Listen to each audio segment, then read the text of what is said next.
ایک مرتبہ ایک عورت بی بی فاطمہ الزہرا سلام اللہ علیہا کی خدمت میں حاضر ہو کے عرض کی،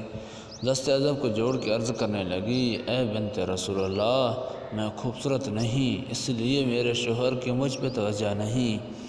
مجھے کوئی ایسا عمل بتائیں، دعا بتائیں کہ میں خوبصورت ہو جاؤں اور اپنے شوہر کا پیار حاصل کروں۔ جس سے اس عورت نے یہ کہا تو بی بی فاطمہ الزہرا سلام اللہ علیہا نے فرمایا، اے عورت، اگر تم یہ چاہتی ہو کہ تم خوبصورت بن جاؤ تو ہر روز فجر کی نماز کے بعد سورہ یوسف پڑھ کر پانی میں دم کر کے تھوڑا پانی اپنے چہرے پہ لگاؤ اور تھوڑا پانی پیتی رہو، جب وہ پانی اختتام کو جائے تو پھر سے یہ عمل کرو، اللہ کی مہربانی سے تم اپنے وجود میں ایسی خوبصورتی پاؤ گی کہ تمہارا شوہر تمہیں اپنے دل کے قریب رکھے گا انشاءاللہ۔